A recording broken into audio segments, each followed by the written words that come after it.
오늘 보실 하나님 말씀은 출애굽기 24장 12절부터 18절입니다. 출애굽기 24장 12절부터 18절까지 말씀 보겠습니다. 여호와께서 모세에게 이르시되 너는 산에 올라 내게로 와서 거기 있으라. 내가 그들을 가르치도록 내가 율법과 계명을 친히 기록한 돌판을 내게 주리라. 모세가 그의 부하 여호수아와 함께 일어나 모세가 하나님의 산으로 올라가며 장로들에게 이르되 너희는 여기서 우리가 너희에게로 돌아오기까지 기다리라. 아론과 훌이 너희와 함께하리니 무릇 일이 있는 자는 그들에게로 나아갈지니라 하고 모세가 산에 오르매 구름이 산을 가리며 여호와의 영광이 시내산 위에 머무르고 구름이 엿새 동안 산을 가리더니 일곱째 날에 여호와께서 구름 가운데서 모세를 부르시니라. 산 위에 여호와의 영광이 이스라엘 자손의 눈에 맹렬한 불같이 보였고 모세는 구름 속에 들어가서 산 위에 올랐으며 모세가 40일 40야를 산에 있으니라. 아멘. 오늘은 하나님의 동행하심을 온전히 누리라 라는 제목으로 하나님 말씀을 보겠습니다. 먼저 오늘 본문은 어제 살펴본 출애굽기 24장 1절서부터 12절의 내용과는 조금 시간적인 차이가 있다라는 사실을 우리가 인식하면서 봐야 됩니다. 왜냐하면 모세는 언약 체결 예식을 끝난 후 이스라엘 장로 70인들과 함께 시내산에서 내려와서 지금 광야에서 머물고 있기 때문입니다.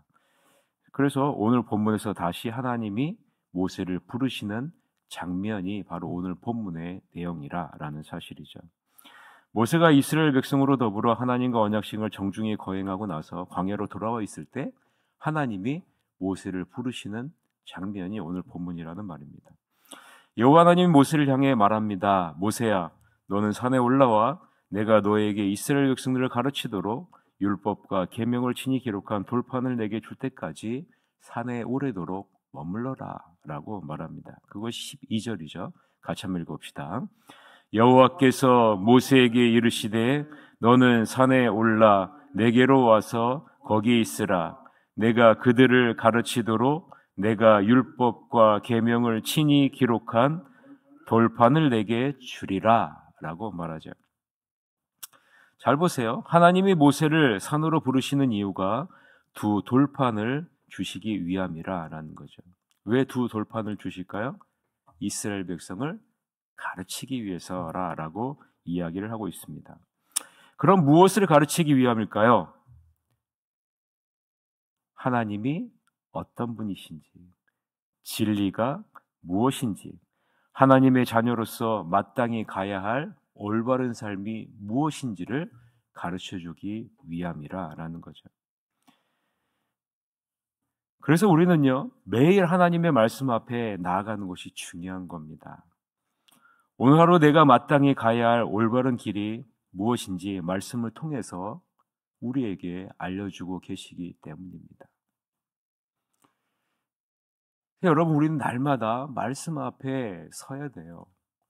말씀의 인도함을 받지 않으면 하나님의 자녀로서 올바로 가야 할 길이 무엇인지를 우리는 알지 못합니다. 세상이 원하는 길 혹은 내가 원하는 길을 갈 수밖에 없다는 거죠. 하나님의 자녀된 이스라엘 백성들을 하나님이 말씀으로 인도하시겠다라고 지금 말씀하고 있는 겁니다. 하나님의 축복된 자녀가 걸어가야 할 축복된 길이 무엇인지 하나님이 친히 보여주시고 인도하시겠다라는 그런 굳은 의지를 표현하고 있는 거죠. 이런 하나님의 굳은 의지를 무엇에서 느낄 수 있습니까? 전능하신 하나님, 온 우주 만물을 창조하신 여호와 하나님이 친히 모세를 부르셔요. 그리고 그 산에서 친히 두 돌판을 준비하시고요. 그리고 친히 그 돌판 위에 하나님의 자신의 말씀을 기록하고 있다라는 거죠. 하나님이 모세를 부르시고요. 하나님이 두 돌판을 준비하시고요. 하나님이 친히 그 두 돌판 위에 글을 기록하고 있다라는 거죠. 여러분, 하나님의 그 굳은 의지를 우리는 이것에서 느끼셔야 됩니다. 이분이 바로 우리의 하나님이시라는 거죠. 하나님은 하나님 자신이 어떤 분이신지를 알게 하시고 또 진리를 깨닫게 하시고 하나님의 자녀가 마땅히 걸어야 할 올바른 길이 무엇인지를 보여주셔서 그 길로 인도하시겠다라는 굳은 의지를 보여주고 있는 것입니다. 그래서 하나님은 앞장서서 일하고 계시는 거예요. 하나님의 자녀가 마땅히 누려야 할 그런 올바른 길, 축복된 길을 걷게 하기 위해서 하나님은 말씀으로 친히 인도하고 계신다라는 거죠. 지금도 마찬가지 아니겠습니까? 하나님은 지금도 말씀을 통해 우리가 진리를 깨닫게 하시고 하나님의 자녀로서 마땅히 가야 할 올바른 삶의 길이 무엇인지를 우리에게 보여주고 있지 않습니까? 지금 나는 하나님의 말씀의 인도하심을 따라 올바른 길로 가고 있나? 여러분의 자신의 모습을 점검해 보시길 바랍니다. 그리고 그렇지 않다면 결단하면서 하나님 앞에 나가는 여러분이 되시기를 바랍니다. 이제 하나님의 부르심을 받은 모세가 그의 부하 여호수아와 함께 일어나고 모세가 하나님의 산으로 올라갑니다. 13절이죠. 같이 읽읍시다. 모세가 그의 부하 여호수아와 함께 일어나 모세가 하나님의 산으로 올라가며 라고 기록하죠. 자, 여러분 13절을 자세로 보면요, 모세의 태도를 우리가 엿볼 수가 있는 장면이 나옵니다. 어떤 부분에서 느낄 수 있냐면요,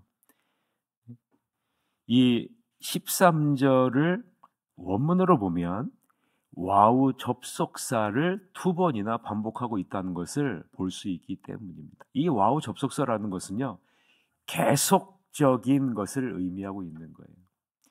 그래서 이 원어를 적용해서 오늘 13절을 읽으면 이렇게 우리가 해석할 수 있는 겁니다. 하나님이 모세를 부르시자 모세는 즉시 일어났고 또한 즉시 모세가 산으로 올라갔다라고 해석을 가능한 거예요. 자, 여기서 즉시라는 것이 와우 접속사의 단어의 의미인 거죠. 이 모세의 태도가 바로 이러한 모습이라는 거죠. 하나님의 명령 앞에 어떤 토도 달지 않고요, 오직 예스, 그리고 즉시 순종하는 자리로 나아갔다라고 말하고 있는 거죠. 여러분, 앞에서 제가 뭐라고 말씀드렸어요? 모세가 하나님과 이스라엘 백성들의 언약 체결식을 마치고 막 내려온 상황이라고 말씀드렸잖아요. 그러면 여러분, 모세가 얼마나 피곤하겠어요? 그러나 모세는 피곤하다라는 말을 하지 않습니다. 그리고 얼마나 다른 바쁜 스케줄이 있겠습니까? 산에서 얼마 내려오지 않은 상태이고요, 하나님과 이스라엘 백성들 언약 체결을 마치고 내려온 상태인데 피곤하다라고 얘기하지 않고, 다른 바쁜 일이 얼마나 많겠습니까? 200만 명이 넘는 사람들을 돌보고 있는데 모세가 얼마나 바쁘겠어요. 그런데도 모세는 바쁘다라는 이야기를 하지 않아요. 왜냐하면 가장 우선순위가 무엇인지를 모세는 알고 있기 때문이죠. 모세의 삶에서 가장 중요한 것이 무엇인지를 모세는 알고 있기 때문 아니겠습니까? 그래서요, 모세는요, 하나님의 부르심에 지체하지 않고 즉각적으로 순종하는 자리로 나아갔다는 거예요. 이것이 하나님의 자녀가 가져야 할, 특별히 지도자가 가져야 할, 중직자가 가져야 할 신앙의 모습이라는 거예요. 우리가 우선순위에 무엇을 두고 있는가? 가장 중요한 것에 무엇을 두고 있는가? 즉각적으로 하나님이 임재하시는 산을 향해 모세는 걸음을 옮겼다라는 것입니다. 모세가 하나님께 귀하게 쓰임받을 수 있는 이유가 바로 여기 있지 않을까요? 하나님이 무엇을 가장 귀하게 보실까요? 그것은 순종입니다. 하나님이 가장 귀하게 보시는 것은 순종이에요. 사무엘상 15장 22절에 뭐라고 얘기합니까? 순종이 제사보다 낫고 듣는 것이 순양의 기름보다 낫다라고 분명하게 말씀하고 있지 않습니까? 저는 새하늘교회 모든 성도님들이 삶의 우선순위를 하나님 앞에 두고 하나님의 말씀 앞에 날마다 순종하는 자리로 나아가시기를 간절히 바랍니다. 그러면요, 하나님이 우리의 삶을 책임져 주시는 놀라운 은혜를 누리지 않겠습니까? 여러분의 자녀 동안 하나님께서 축복해 주시지 않겠습니까? 모세는 여호수아와 아론과 훌과 장로 70인에게 자신이 사명을 온전히 감당하고 돌아올 수 있도록 기도를 요청합니다. 그리고 자신을 대신해 이스라엘을 다스릴 자가 아론과 훌임을 지명하고 올라가요. 잘 보세요. 모세는 즉각적으로 순종하는 자리로 가지만 기도의 중요성을 알고 있는 거예요. 기도 요청하는 것을 빼먹지 않습니다. 그리고 자기 자신에게 맡겨진 임무를 소홀히 하지 않아요. 예배를 우선시한다고, 신앙생활을 우선시한다고 나에게 주어진 일을 소홀히 하지 않는다라는 말이죠. 그리고 기도의 중요성을 빼놓지 않는다라는 거예요. 그래서 여러분, 우리는 무슨 일을 할 때마다 기도가 앞서야 되는 거예요. 기도가 없으면 내가 드러나게 되고 내 힘으로 하게 되고 하나님께 영광이 되지 않기 때문에 그런 것이죠. 우리는 이것을 잊으면 안 됩니다. 중보기도의 중요성, 나에게 주어진 일에 최선을 다하는 것, 이것을 절대로 잊으시면 안 돼요. 14절 같이 읽읍시다. 장로들에게 이르되 너희는 여기서 우리가 너희에게로 돌아오기까지 기다리라. 아론과 훌이 너희와 함께 하리니 무릇 일이 있는 자는 그들에게로 나아갈지니라 하고 라고 말하죠. 이제 모세가 산에 올라갑니다. 그런데 구름이 산을 가리죠.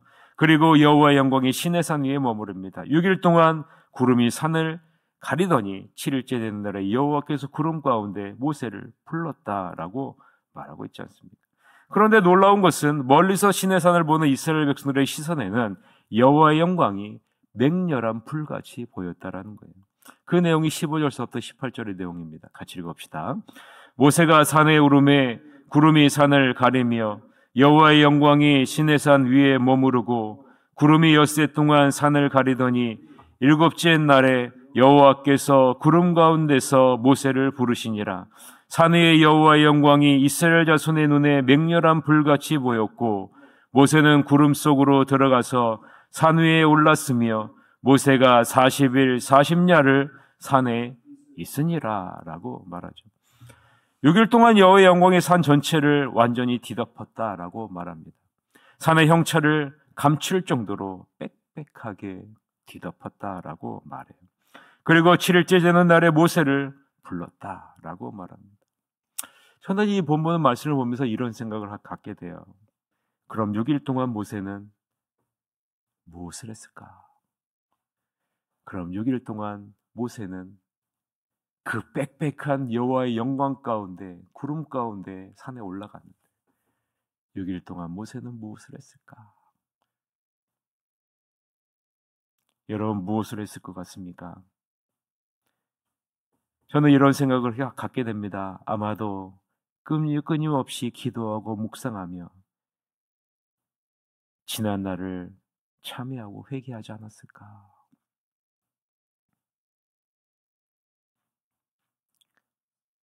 또한 하나님의 영광 가운데 거하는 기쁨과 감격에 감사가 넘치지 않았을까?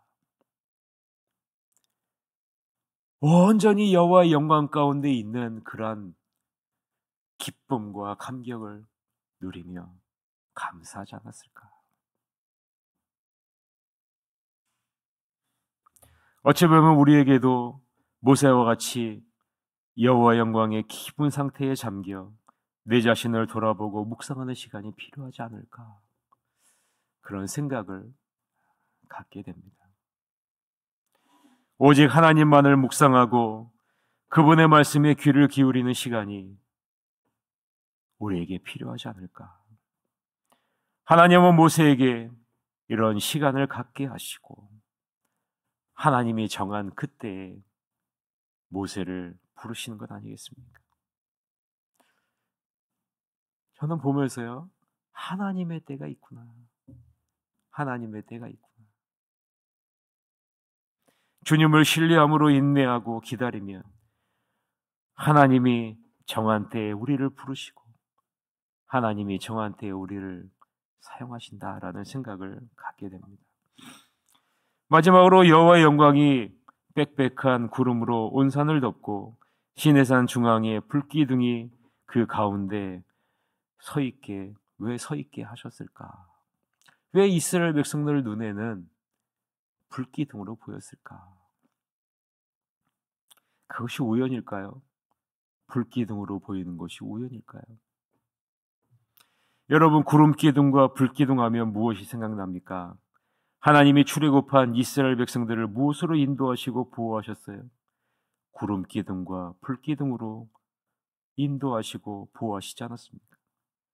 이스라엘 백성들에게 구름기둥과 불기둥은요, 하나님의 동행하심을 의미하고요, 하나님의 보호하심을 의미하고요, 하나님의 인도하심을 의미하는 겁니다.